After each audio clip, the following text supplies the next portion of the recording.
The breaking point. The holographic display flickered in the dimly lit war room as Fleet Admiral Helena Xiang reviewed the footage for the 100th time. Her weathered face remained stoic, but her hands gripped the edge of the tactical table until her knuckles went white.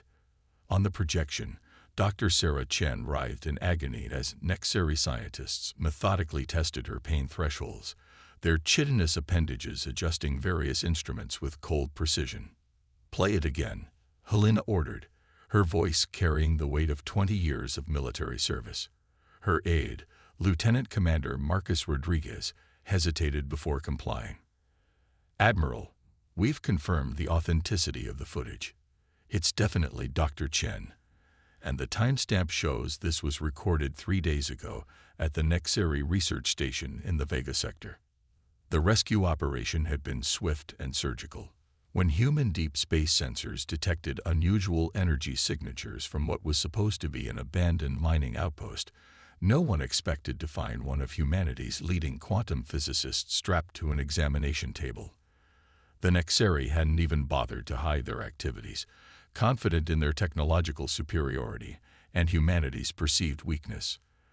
They had been wrong about many things, but their greatest miscalculation was assuming humans would respond with diplomacy. Helena's quantum comm chimed, displaying an incoming transmission from Earth Command. The stern face of General Zhang Wei materialized in the air before her. "Admiral Chong, the Security Council has reached a decision. Protocol Omega is now in effect. You are to proceed with Operation Thunderbolt immediately." A chill ran down Helena's spine. In all of human history, Protocol Omega had never been activated. It represented humanity's ultimate contingency plan, developed in secret over decades as Earth quietly prepared for the possibility of full-scale interstellar war. "Understood, General." "And the Lazarus fleet. All 800,000 ships are being awakened as we speak. The first wave will rendezvous with your battle group within 48 hours. The Lazarus fleet. Even most high-ranking military officers believed it was a myth, a vast armada of automated warships hidden in subspace, waiting for the day humanity would need them." Helena had seen the classified files, but the sheer scale of what humanity had built in secret still staggered her. "Sir," she said, choosing her words carefully, "once we initiate, there's no going back. The other galactic powers won't stand idle while we dismantle the HFY Empire. They should have thought of that before they started torturing our people." Zhang's expression hardened. "The HFY chose to make an example of Dr. Chen. Now we'll make an example of them." The transmission ended, leaving Helena alone with her thoughts and the haunting images still playing on the tactical display. She turned to Rodriguez. "Begin fleet-wide preparations. I want every ship combat ready within 6 hours." As her aide hurried to comply, Helena pulled up the classified files on the Lazarus fleet. The ships were magnificent examples of human engineering. Massive dreadnoughts equipped with weaponry that would make even the HFY's most advanced warships look primitive in comparison. But it wasn't the technology that made humanity dangerous. It was the determination, the sheer force of will that had driven them to build such a fleet in absolute secrecy, waiting patiently for decades while presenting a facade of technological inferiority to the galaxy. On the other side of the war room, Dr. Sarah Chen lay in a medical pod, her body healing but her mind still trapped in the horrors she had endured. The HFY hadn't just tortured her. They had broadcast the footage across known space as a demonstration of human frailty. They meant to show the galaxy that humans were nothing more than soft, weak creatures who broke easily under pressure. Helena walked to the pod, placing her hand against its transparent surface. "They wanted to prove our weakness, Sarah," she whispered. "Instead, they're about to learn just how dangerous we really are." The next 12 hours were a blur of activity as the fleet prepared for war. Ships that had masked their true capabilities for years began shedding their civilian facades, revealing weapon systems and armor that had been hidden in plain sight. Crews ran combat drills with a precision that spoke of years of secret training, while quantum computers processed battle plans that had been refined through countless simulations. When the first wave of the Lazarus fleet emerged from subspace, Helena stood on the bridge of her flagship, the TNS Retribution, and watched in awe as ship after ship materialized against the backdrop of stars. They came in endless waves: cruisers, destroyers, and dreadnoughts, each one a testament to humanity's determination to survive in a hostile universe. Lieutenant Rodriguez approached with a datapad. "Admiral, all ships report ready for combat operations. The Lazarus fleet has integrated with our battle network, and targeting solutions have been distributed. We await your command." Helena took one last look at the tactical display showing Dr. Chen's medical readings. The physicist's neural patterns were still erratic, showing the psychological trauma she had endured. But she was alive, and she would recover. The same couldn't be said for those who had hurt her. "Send word to all ships," Helena ordered, her voice carrying across the bridge with quiet authority. "Operation Thunderbolt commences in 30 minutes. Our primary target is the Nexeri Military Research Complex in the Vega sector. I want that facility reduced to atoms." As the fleet began moving into attack formation, Helena received another transmission, this time from Dr. Chen's medical pod. The physicist's voice was weak but determined. "Admiral, they weren't just torturing me. They were studying how humans process pain, fear, and trauma. They're planning something bigger. Don't worry, Sarah. Whatever they were planning dies today."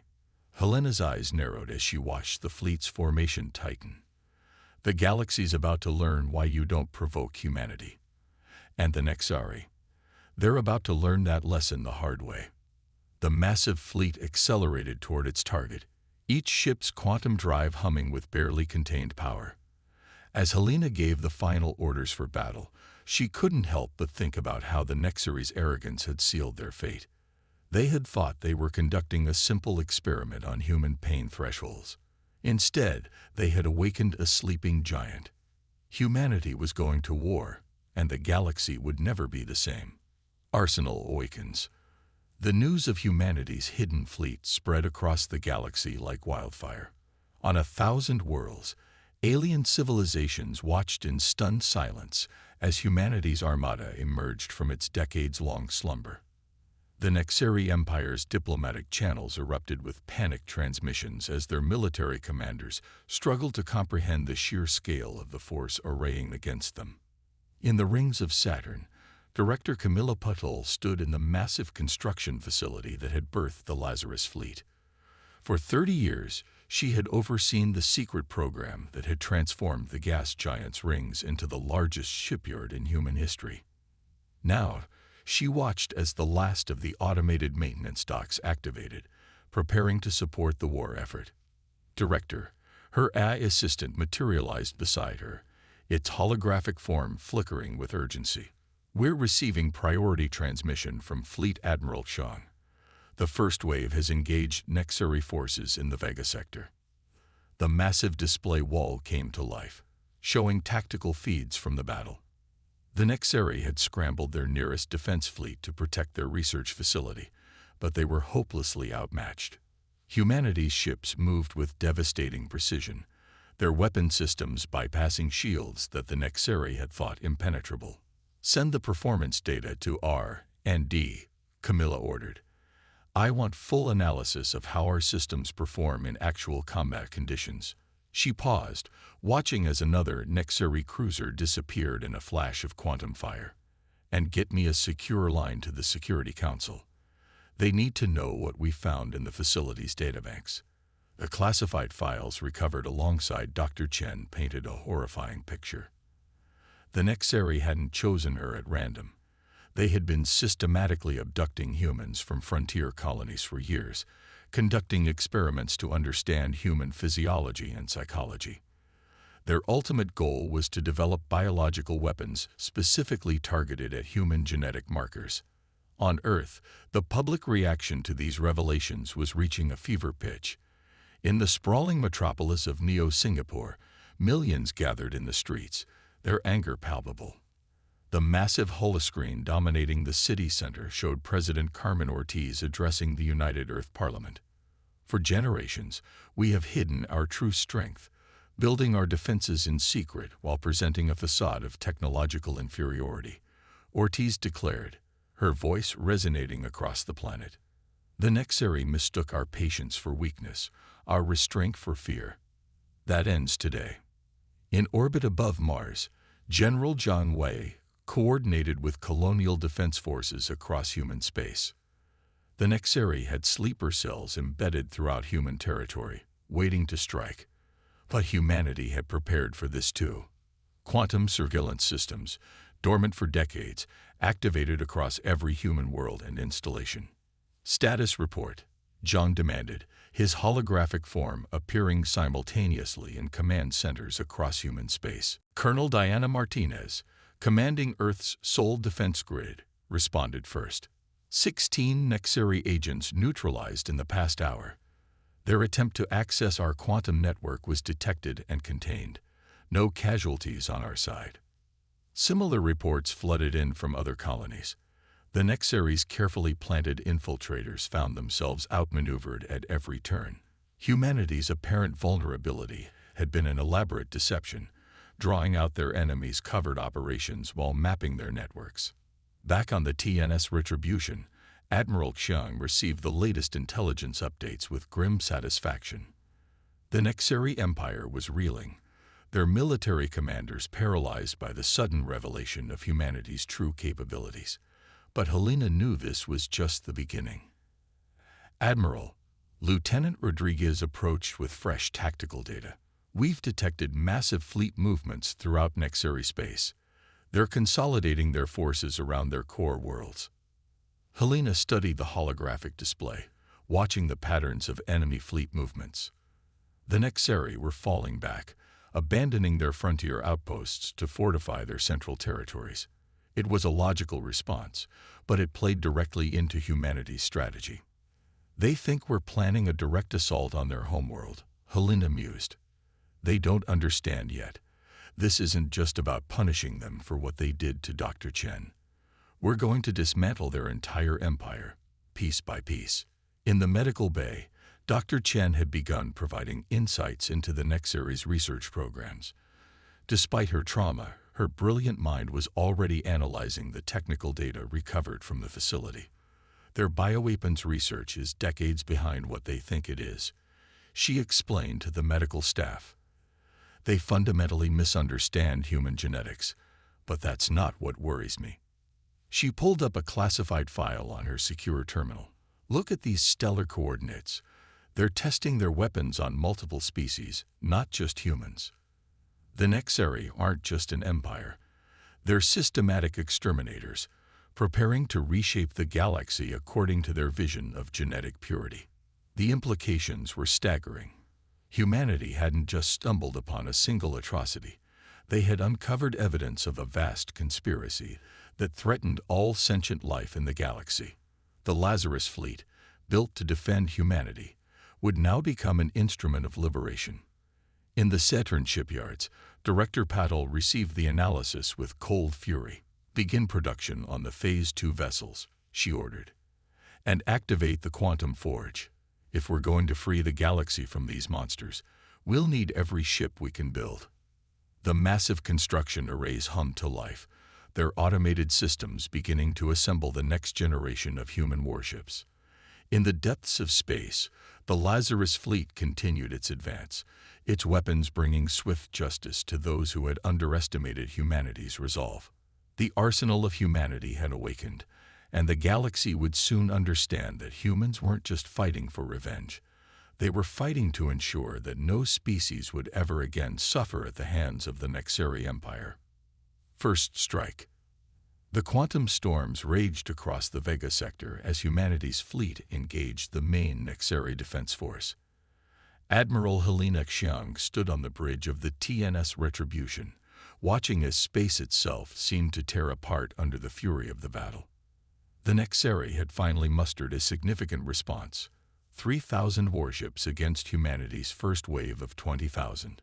Multiple quantum signatures detected, Lieutenant Rodriguez announced, his hands dancing across the tactical display. Nexari reinforcements dropping out of FTL on our flanks. Helena allowed herself a small smile. The Nexari were playing directly into her hands, committing their forces exactly where the battle simulations had predicted. Execute Formation Delta.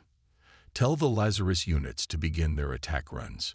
The automated dreadnoughts of the Lazarus fleet moved with impossible precision, their quantum drives leaving trails of distorted space as they accelerated to combat velocity.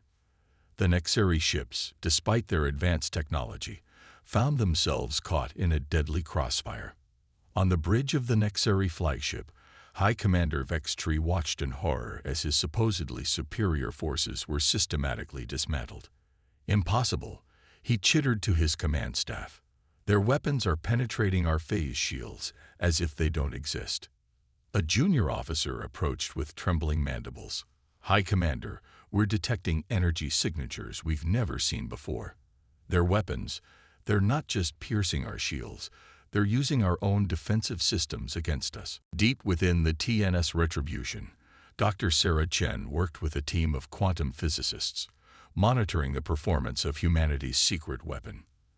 The quantum inversion drives weren't just propulsion systems, they could manipulate the fundamental forces of reality itself.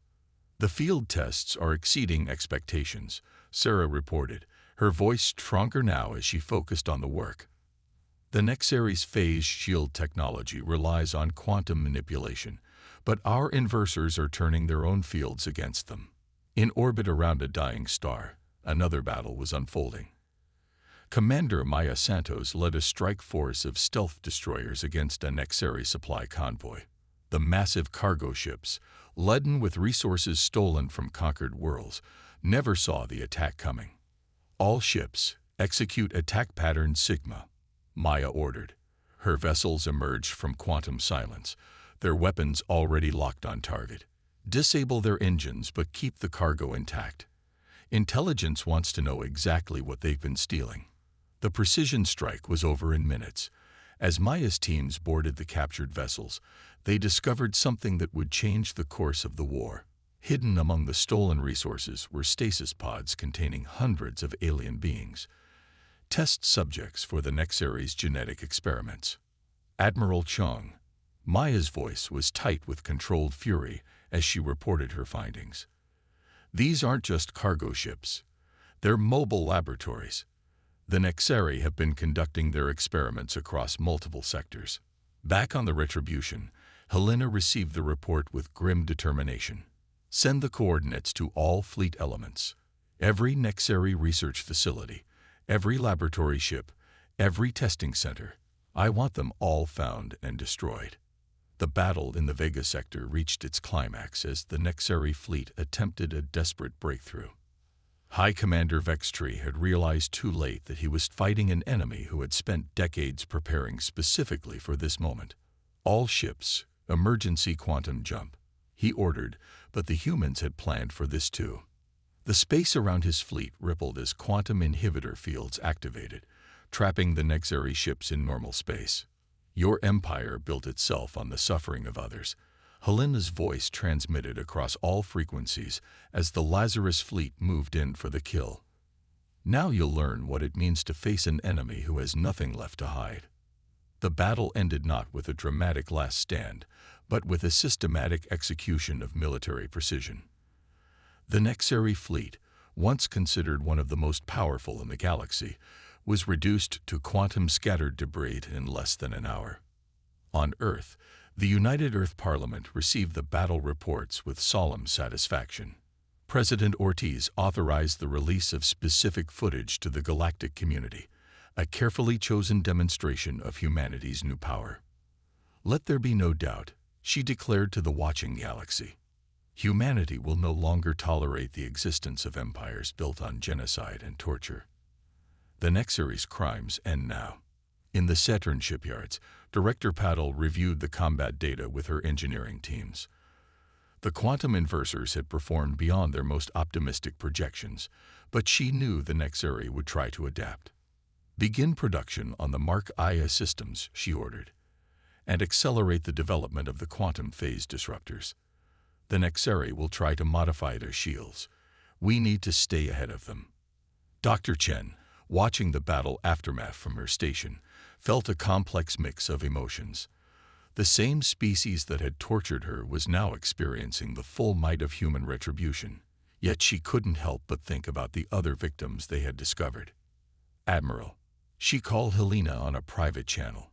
"Those aliens in the stasis pods, what's going to happen to them?" Helena's response was immediate and firm. "We'll free them, heal them, and help them rebuild. And then, if they choose, we'll help them take back their worlds from the Nexari." The first major battle was over, but the war was just beginning. As the Lazarus fleet regrouped for its next offensive, the galaxy watched in stunned silence. Humanity had revealed itself not just as a military power, but as a force for liberation. In the debris field that had once been the Nexari defense fleet, a single escape pod drifted silently. Inside, High Commander Vextri recorded his final report to the Nexari High Command. "They are not what we thought they were," he chittered, his mandibles clicking in fear. "We didn't break them with our experiments. We awakened something that should have been left sleeping." The liberation. The crystalline spires of New Alexandria's medical center stretched toward the Martian sky, its halls now filled with the survivors rescued from Nexari captivity. Dr. Sarah Chen walked through the secure wing, her own experiences driving her to help these victims of Nexari cruelty. Among them were species humanity had never encountered before, each with their own story of suffering and survival. Their recovery progress is remarkable. Dr. Yuki Tanaka, the facility's chief xenobiologist, reported as they observed the rehabilitation sessions, particularly the Lystrians. Their cellular regeneration rate is unprecedented once freed from Nexari suppression technology. Sarah watched as a Lystrian child, their iridescent scales slowly regaining their natural luminescence, worked with a human therapist. The connection between species transcended the barriers of biology and language. They were trying to weaponize the Lystrians' natural abilities, she noted grimly, just like they wanted to do with human pain responses. In deep space, the war continued its relentless pace. Admiral Helena Xiang coordinated with Commander Maya Santos as their combined fleets approached the Nexari slave worlds in the Orion Spur. Intelligence gathered from the captured laboratories had revealed the true extent of the Nexari's empire. Dozens of species enslaved, their populations used for experiments, and forced labor. Multiple orbital defense platforms detected, Maya reported, her stealth destroyers having completed their reconnaissance sweep. But something's different about these installations, Admiral. They're primitive, like they were built to be ineffective. Helena's eyes narrowed as she studied the tactical data. The Nexari wanted their slaves to feel hopeless. These defenses weren't meant to repel real attacks. They were psychological weapons, designed to fail when the slaves tried to rebel. The liberation of the first slave world, Lysria Prime, became a template for what would follow. The Nexari defenders found their carefully maintained illusion of superiority shattered as humanity's fleet tore through their token defenses. On the surface, Special Forces teams led by Colonel Victor Ramirez moved swiftly to secure critical infrastructure. These monsters had them mining their own regeneration crystals, Victor reported, his voice tight with controlled anger as his teams freed Lysrian workers from the deep mines. They were harvesting the very essence of these people's biology. In orbit, Director Camilla Patel had arrived on her flagship, the TNS Prometheus, bringing with her the latest developments from the Saturn shipyards. The massive vessel served as both a mobile command center and a floating factory, capable of producing advanced weaponry and medical supplies. "The Quantum Forge is operating at full capacity," she informed Helena during their strategic conference. "We're not just freeing these worlds, we're going to help them rebuild." Starting with Lysria Prime, the Lysrians proved to be more than just victims to be rescued. As they recovered their strength, they revealed knowledge of other enslaved species and hidden Nexari research facilities. Their natural ability to perceive quantum fluctuations made them invaluable allies in tracking Nexari fleet movements. On Earth, President Ortiz addressed an emergency session of the Galactic Council, the loose federation of neutral species that had long turned a blind eye to Nexary expansion. We have irrefutable evidence of crimes against sentient life on a scale that demands action, she declared, her words transmitted across known space. Earth calls upon all free nations to join us in ending the Nexary threat once and for all. The response exceeded even the most optimistic projections. Species that had lived in fear of the Nexary for generations now saw an opportunity for justice. The Andromedans, with their mastery of gravitational technology, pledged their support. The Centaurians, long neutral, opened their shipyards to the human fleet. Back in the New Alexandria Medical Center, Sarah worked closely with a Lysrian elder named Zareth, whose knowledge of quantum biology opened new possibilities for defending against Nexary weapons. Our peoples are not so different, Zareth observed, his scales shimmering with complex patterns. We both understand that true strength lies not in domination, but in healing. The liberation campaign accelerated as more worlds were freed. Each rescued species brought new capabilities to the Alliance. The Proxians, freed from labor camps in the Carina sector, proved to be brilliant strategists. The Vega Collective, their hive mind finally unchained, provided unprecedented computational power to the war effort. Commander Maya Santos found herself leading an increasingly diverse fleet. Her tactical officers now included representatives from 6 different species, each bringing unique perspectives to the battle against their former oppressors. The Nexary built their empire on the assumption that different species couldn't work together effectively. She noted during a strategy session, "They never imagined we could turn their own victims into their most dangerous enemies." In the Nexary capital of High Nexus, panic began to spread among the ruling caste. Their carefully constructed hierarchy was collapsing as humanity systematically dismantled their power structure. High Commander Vextre's final warning had been prophetic. They had awakened something far more dangerous than a mere military force. They had created a movement that threatened the very foundation of their empire. Each liberated world became a beacon of hope for others still under Nexary control. The quantum communications network, once used to spread terror, now carried messages of resistance and freedom. Admiral Helena Xiang stood on the bridge of the Retribution, watching as another group of freed slaves was evacuated to safety. A Lysrian child, no more than the equivalent of 6 Earth years old, caught her eye. Despite everything they had endured, there was still hope in those luminescent eyes. "Send word to all fleet elements," Helena ordered, her resolve strengthened by the sight. The next phase of liberation begins at dawn. The Nexary thought they could break the spirit of other species. Instead, they've united the galaxy against them. Director Patel's Quantum Forge worked continuously, producing not just weapons, but tools for reconstruction. The liberated worlds would need to rebuild, and humanity was committed to ensuring they would emerge stronger than before. "We're not just winning a war," Camilla observed as she reviewed the production schedules. "We're reshaping the galaxy." The Nexary Empire of Fear is being replaced by something they never understood. An alliance built on mutual respect and shared determination. Reckoning. The quantum storms surrounding High Nexus painted the sky in impossible colors as humanity's fleet, now joined by ships from 24 liberated species, prepared for their final assault.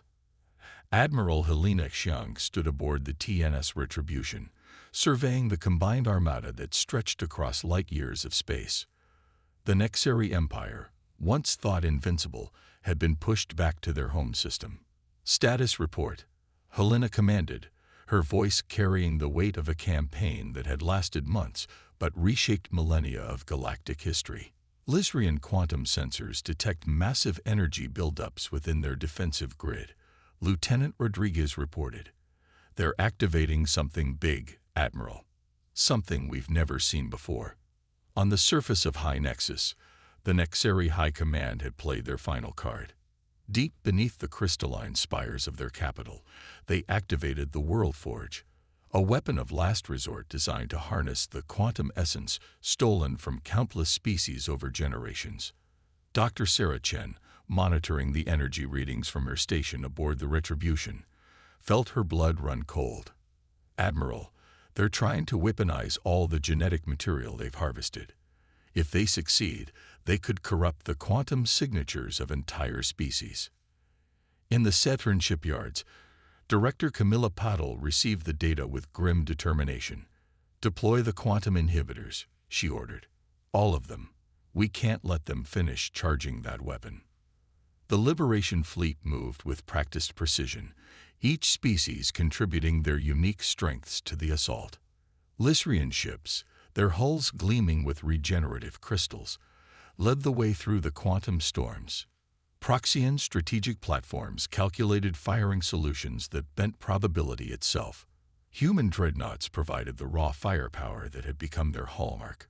Commander Maya Santos led the first strike wave, her mixed fleet of human and alien vessels executing maneuvers that would have been impossible months ago. "Multiple Nexari capital ships emerging from the quantum wake," she reported. "They're desperate, using their own crews as living shields." The battle that followed would be studied for generations. The Nexari, facing extinction, fought with the savage fury of a cornered predator. Their ships intentionally collapsed into quantum singularities, trying to tear holes in reality itself. "They're attempting to destabilize the entire sector," Dr. Chen warned, her hands flying over her console. "The World Forge is amplifying the quantum cascade effect." High above the chaos, aboard the TNS Prometheus, Director Patel activated humanity's final contingency. Initiating Project Genesis, she announced on a secure channel, "Admiral, you'll have one shot when the field stabilizes." The Prometheus's quantum forge powered up to maximum capacity, channeling energy through systems that had been theoretical until now. A sphere of pure quantum potential began to form around High Nexus, containing the Nexari's desperate attempts to unmake reality. In the new Alexandria Medical Center, Zareth and the other Lystrian elders joined their consciousness in a desperate gambit to counter the World Forge's effects. Their natural quantum sensitivity provided the key to understanding what the Nexari had built and how to stop it. The weapon isn't just powered by stolen genetic material. Zareth communicated through the quantum network. It's powered by pain. By every moment of suffering they've inflicted on other species. But pain can be transformed. Admiral Chiang received the Lystrian's insight and knew what had to be done. "All ships, converge on my position," she ordered. "Prepare to channel all power through the quantum inhibitors on my mark." The next few moments would be etched into the memory of every being who witnessed them. As the World Forge reached critical mass, the combined fleet executed a maneuver that should have been impossible. Every ship, every weapon, every scrap of technology worked in perfect harmony, not to destroy, but to contain and transform. The quantum sphere generated by the Prometheus became a lens, focusing the combined energy of the fleet. The Lystrian's ability to perceive quantum fluctuations, the Proxian's probability manipulation, humanity's quantum inversion technology, all of it came together in a single, perfect moment. "Now," Helena commanded. The energy of the World Forge, meant to corrupt and destroy, was caught in a quantum feedback loop. The very suffering the Nexari had inflicted on others became the key to their undoing. The weapon collapsed in on itself, taking most of High Nexus with it. In the aftermath, as rescue ships descended to evacuate any survivors, Dr. Sarah Chen stood in the ruins of the Nexari High Command. The sophisticated technology that had once seemed so terrifying now lay broken and powerless. "They never understood," she mused, speaking to Helena through their quantum link. "They thought breaking others made them strong. They never realized that healing makes us stronger than hurting ever could." The Liberation Fleet established a quarantine zone around what remained of High Nexus. The surviving Nexari, stripped of their empire and their weapons, would face justice from the very species they had tormented. But it would be justice tempered with wisdom, not vengeance. President Ortiz addressed the galaxy one final time as the fighting ended. "Today marks not just the end of the Nexari Empire, but the beginning of something new. An alliance founded on mutual respect and protection, where no species need fear enslavement or experimentation ever again. In orbit around Earth, construction began on the Galactic Council's new headquarters. Representatives from every liberated species gathered to sign the Concordat, a binding agreement that would ensure the horrors of the Nexeri regime could never be repeated. Director Patel oversaw the conversion of the Saturn shipyards from weapons production to humanitarian aid. The quantum forges that had built humanity's secret fleet now produced tools for healing and rebuilding. Commander Santos found herself appointed as the first head of the new Galactic Defense Force, a combined fleet tasked with protecting all sentient species from threats like the Nexeri. And Dr. Chen, who had once been a victim of Nexeri cruelty, became the leading advocate for a new field of quantum biology that focused on healing rather than harm. The very knowledge the Nexeri had sought to use for destruction became the foundation for unprecedented medical advances. Admiral Helena Xiang stood on the observation deck of the Retribution, watching as ships from dozens of species worked together to rebuild what the war had broken. The galaxy had changed forever, but she couldn't help but think it had changed for the better. They thought torturing one human would show our weakness, she reflected. Instead, it revealed our greatest strength, our ability to unite, to heal, and to build something better from the ashes of conflict. The quantum storms around High Nexus finally cleared, revealing a sky filled not with warships, but with vessels of peace and reconstruction. Humanity had gone to war to answer an atrocity, but they had achieved something far greater than revenge. They had forged a future where the galaxy's species stood together, where the strong protected the weak, and where the horrors of the past served only to remind them of why they must always remain united.